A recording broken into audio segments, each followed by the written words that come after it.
Today on Shred Show, this is episode 6. We're trying something new with the editing, so let me know what you think in the comments. We're talking about the Weirdo Ripper surfboard by Channel Islands. It's about to get weird. I'm excited. You can sit there. I'll just be talking for like 6-7 minutes. Okay. I can hear you just fine.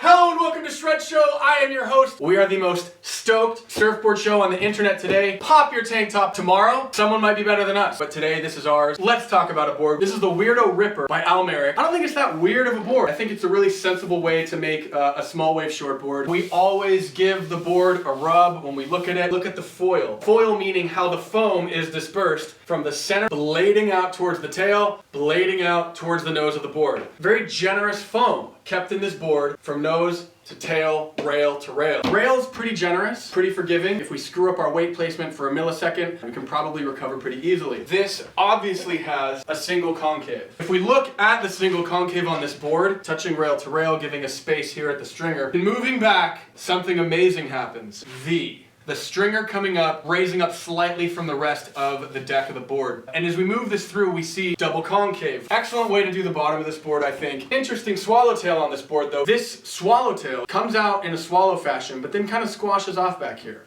Why would they do that? What a swallowtail does, it allows us to keep a lot of width through the tail of the board, but we also get to take out some of the float from the tail right here, which helps us grip the wave for driving and for turning. On this board, whenever we go into a turn, that turn will have its very own concave and its very own pin with a little baby squash on the end of it. How awesome is that? Very mellow looking rocker, not a lot of curve, the board is not going like this, it's doing a lot of straight. This board has also got wings right here. What that does is it gives us a pivot point right behind the first fins right here, and those wings will work well with that tail rocker to pivot to help you turn in the pocket or out on the shoulder, which is very important because if the width of this outline kept through the entire board, that would make this board a bit more out of control because there would be so much more surface area on the water as we were moving forward on the wave. Not a lot of convex in the deck. This board, you could call it a fish. A lot of people will call it a fake fish because it's not quite a fish. User friendly. Probably a very fun board to surf on mushy waves. It's got the V, not necessarily just small waves. It's got the wings, but mushy waves, whether 1, 2, 3 feet, 4, 5, 6 feet. Doesn't mean you can't surf it in some powerful surf, but probably leaning towards